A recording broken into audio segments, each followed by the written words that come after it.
Namaskaram. We have discussed method of separation of variables in lecture 12. This session is the continuation. In this session, we will discuss two more problems of method of separation of variables for better understanding. Okay, let's start. Solve this problem using method of separation of variables. First, we assume that the solution is separable. That is, the product of two functions x and y. One is function of x alone, other is function of y alone. Next we find the derivatives, first order derivatives. As similar to the previous problem, this derivative becomes x dash y. Here x dash stands for derivative of capital X with respect to small x. And similarly, x y dash, here y dash means derivative of capital Y with respect to small y. Then we substitute these derivatives in given equation number 1. Then we get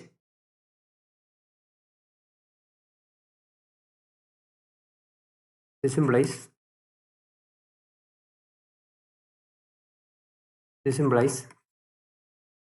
next we separate the variables.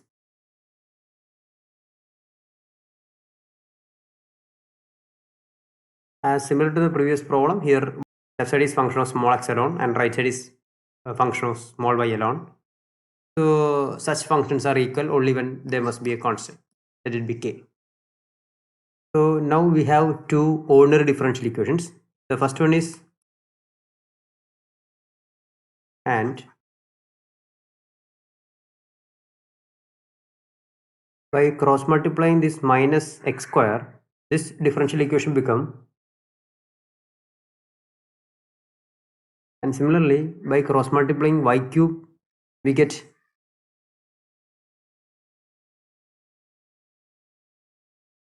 now these two are integrable.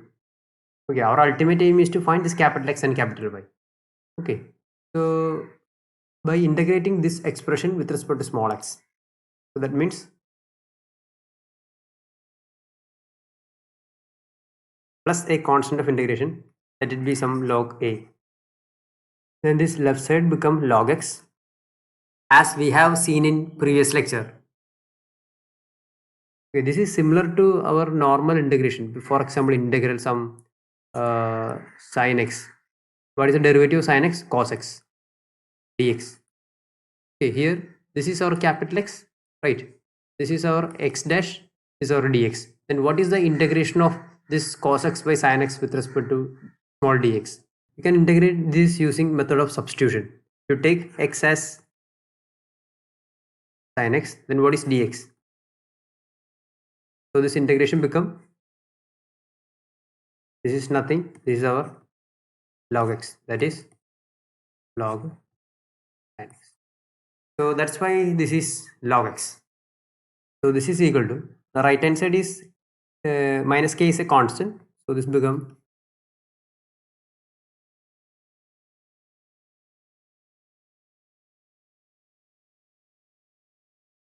so this become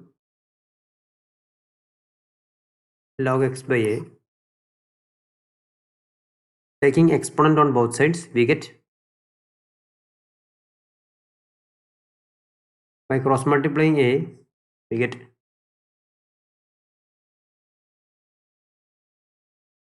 so this is our x. Next we have to integrate second equation for evaluating y. So we integrate this expression with respect to small y, and this become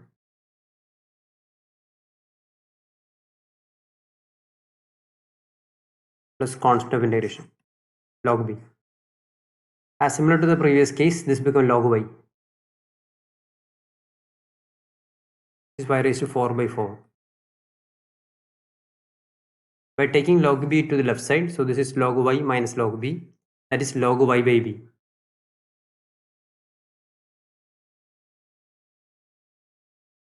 Taking exponent on both sides, we get,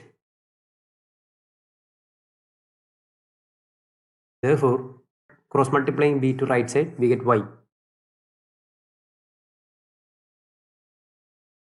So this is our y.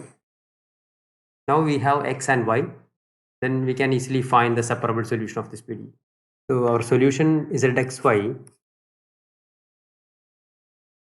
This is our assumption. So we simply substitute x and y.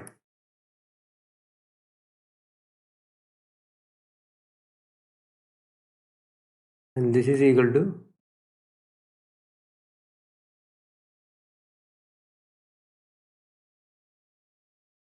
and here a and b are arbitrary constants, so their product is an arbitrary constant. So we can take a b as some c. So this becomes some c into and take the LCM. So this is minus 4x cube plus 3y raised to 4 by 12.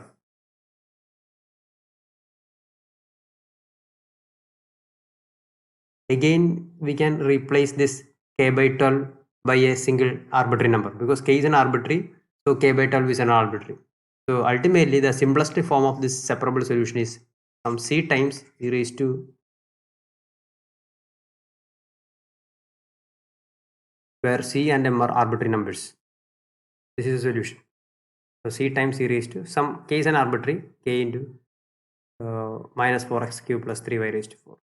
Okay. Solve partial d square z by dx square is equal to partial dz by dy plus 2z, and it is given that z equal to 0 and partial dz by dx equal to e raised to minus 3y when x equal to 0, and it is true for every y. Okay, we have to solve this problem using method of separation of variables. So here we assume that z is separable, that is zxy. Differentiate this with respect to y, then we get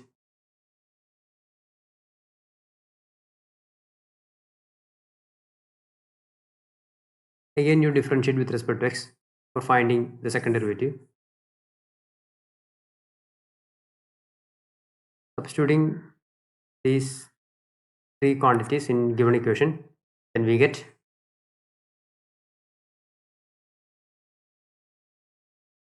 next we are going to separate x and y. So consider y is common, so this become now here one is function of small x and this is function of and this is function of small y, so they are equal only when there must be a constant k. Okay, now we have two differential equations, one is and other one is. Consider the first differential equation, this become that is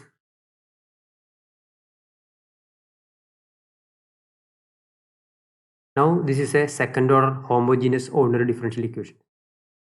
We can solve this homogeneous ordinary differential equation by finding the complementary function. Okay, so to find the complementary function you simply write the auxiliary equation and solve it, then you write the complementary function. That is the solution of this homogeneous equation. So its auxiliary equation is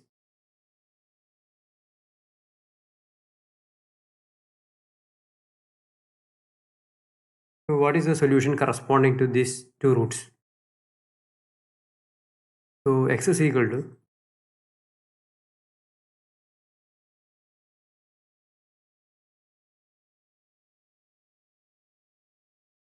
so this is our x.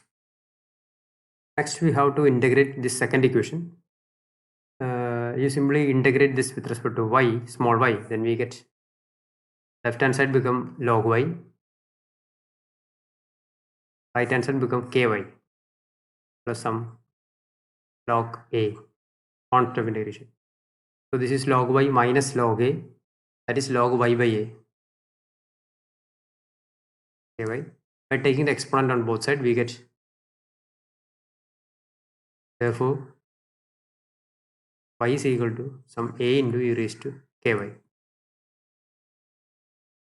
So our separable solution z is equal to x into y. So z become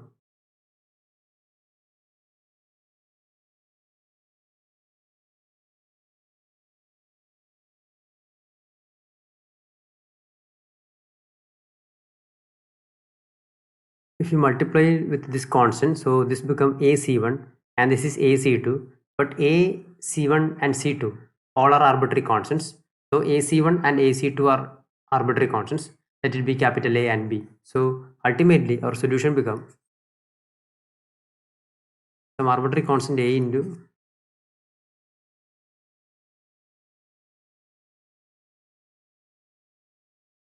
where capital A is AC1. Okay, because A and C are arbitrary, so AC1 also an arbitrary. Similarly B. So this is the solution. This is the separable solution of this PD. Next we have to apply these two conditions. Okay, it is given that when x equal to 0, z equal to 0 for all y. Okay, we substitute x equal to 0 in this equation.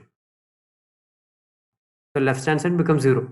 Okay, z equal to 0 when x equal to 0. 0 equal to right hand side is e raised to 0 is 1. So this will become a plus b e raised to ky. And we know that exponential function is a non-zero function. Okay, and this product equal to 0 for all y. This is possible only when a plus b equal to 0. So we get one equation. This is equation number 2. So this implies what? This implies b equal to minus a. We substituting this b equal to minus a in 1, then this become a e raised to, and this b become minus a. Okay, so now a is common, we can take outside. The revised solution become a into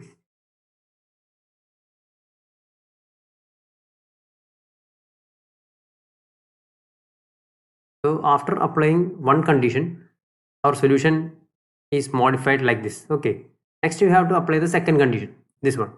For that we have to take the derivative. So what is the derivative of z with respect to x?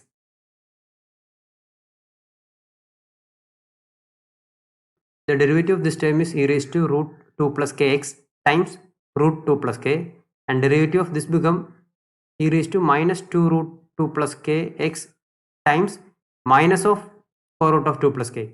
So that minus minus become plus, and a square root of 2 plus k is common, right? So the derivative become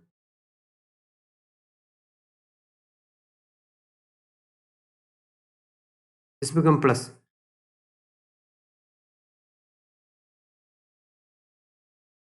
Okay, it is given that the partial derivative of z with respect to x equal to e raised to minus 3y when x equal to 0. So substituting x equal to 0. So when x equal to 0, left hand side become right hand side is a into when x equal to 0, this is 1. This is also 1. So e raised to 0 is 1. So that is 2. By comparing the coefficients, we get k equal to minus 3. Okay. So this implies k equal to minus 3. And the coefficient 2 times square root of 2 plus k into a. This is the coefficient of e raised to ky. That is equal to 1. That is equal to 1. So now we know that k equal to minus 3. So this become 2 minus 3, that is minus 1. And square root of minus 1 is I, complex number I. So this become 2ia equal to 1. So this implies a equal to 1 by 2i. And this implies 1 by I is minus I. So this become a equal to minus I by 2. Substituting a and k in this solution, we get the final solution. So our solution become zxy equal to a is minus 3. So this is minus 3 plus 2 minus 1. Square root of minus 1 is I. So e raised to ix. Raised to minus ix. D raised to a is minus 3. This is the solution satisfying all these conditions. Now this solution is in complex form. We know that what is e raised to ix? E raised to ix is cos theta plus I sin theta. This is cos theta minus I sin theta. So what about the difference? This difference is 2y sin x. So this become 2i sin x So we can cancel these two. And what about I into I? I into I is -1. There is a one more minus sign, so this becomes +1. So the final solution zxy is equal to. So this is the real form. This is the real form of this solution. They are equal, but this is in complex form. This is in a real form. Zxy equal to sin x into e raised to -3y. So this is the only one separable solution satisfying these all conditions. Okay. Yes, this is the answer. This is your homework. In next session, we will derive the well-known wave equation. Okay. Thank you.